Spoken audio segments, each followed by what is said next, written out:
Everyone loves recognition. Raises, bonuses, promotions. And when a team has an incredible first quarter, many leaders ask the same question. Should we reward them now or wait till year end? Believe me, I work in the finance department, so I know. And on the surface, it sounds like an easy compensation question, but it isn't. It's a leadership question. Because how and when you recognize performance, it shapes the culture of your organization. Today, we're answering one question. Should leaders recognize performance throughout the year or primarily at year end? Welcome back to the Leadership Dilemma series.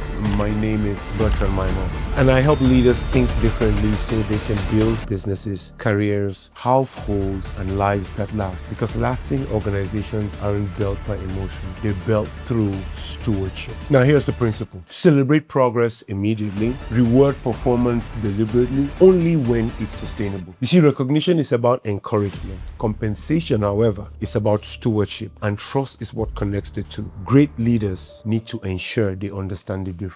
Let's look at both approaches.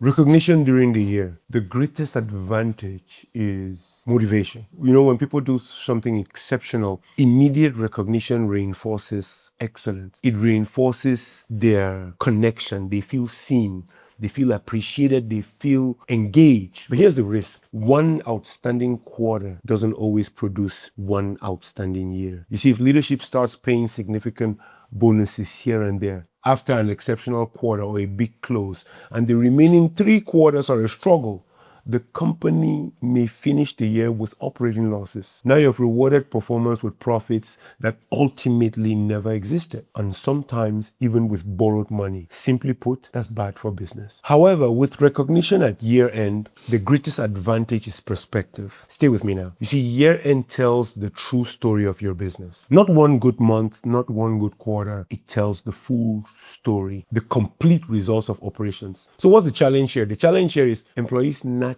prefer immediate recognition. Why is that? Because delayed gratification requires trust. You see, people wonder, will leadership remember? Will leadership change the rules? Will they change the standard? Will they actually keep their promise? Will leadership make decisions that leave nothing in the bank? Those are fair questions. You see, if you're going to pay significant raises and bonuses, I generally prefer tying them to year-end performance rather than quarterly results. Why? First, stewardship requires complete information, and leadership should reward sustainable performance, not temporary momentum. A strong first quarter doesn't always become a strong year, right? And businesses that confuse temporary success with sustainable success often make expensive decisions, expensive compensation decisions. Secondly, year-end recognition builds a culture of delayed gratification. What does delayed gratification mean? It means giving up today's excess so you can enjoy tomorrow's stability. See, the strongest businesses, they think this way. Strongest families think this way. This is true for personal and professional finances. And healthy organizations build people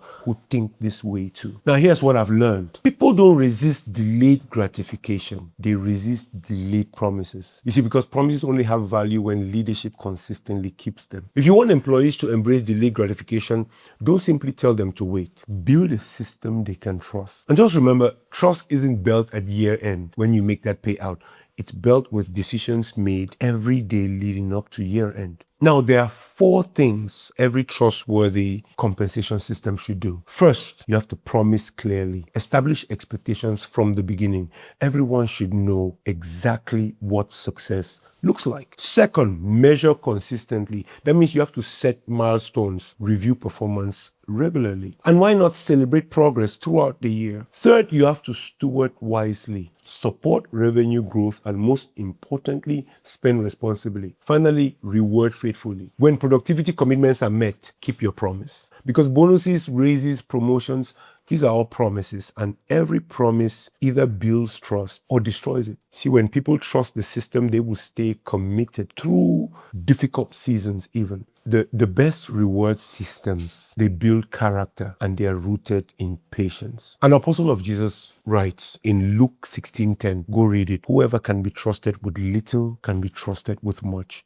See, this principle applies both to employers and employees alike. Employees demonstrate stewardship by producing faithfully, and employers, leaders, business leaders, they demonstrate stewardship by rewarding faithfully. You see, both are entrusted with something and both are accountable for what they're entrusted with. The goal isn't to reward quickly. The goal is rewarding sustainably. And when everyone plays their part well, whether profits are $2 million or $100 million, everyone gets their fair share of that success. So before you write your next bonus check or approve the next raise, ask yourself this question as a business leader. Am I creating excitement or am I building trust? Am I rewarding temporary performance or sustainable performance? You see, we have to celebrate progress often, but reward sustainable performance generously at the right time. Because recognition, it encourages people. Stewardship, however, protects the future of the organization. And trust is what allows both to thrive. You see, when your recognition system becomes trustworthy, people won't stay because times are good. They'll stay because they believe in your leadership. And that's how you build what lasts. Thank you for watching.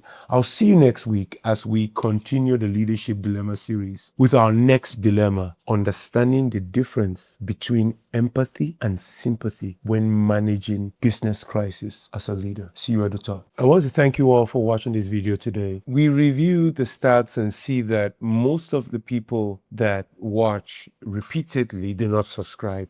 Please, we are trying to get to a 50% retention rate from a subscription perspective. You could help us by liking, sharing, subscribing. It allows this channel to grow and it allows new business owners, refined business owners, people who are looking to scale and are looking for information to get the information that they need. Recording today's video was challenging. I had a long day, a difficult day, and I was a few minutes away from canceling. But then I remembered that there was someone that was looking forward to this information because of a current challenge they're going through. New promotion and trying to figure out, transitioning from a role where they were the ones being delegated to a role where they were the ones doing the delegating. And you'd be surprised how little challenges like this can really make or break our work environment, our businesses. So thank you for your support. I guess I'm inspired by walking the walk that I preach,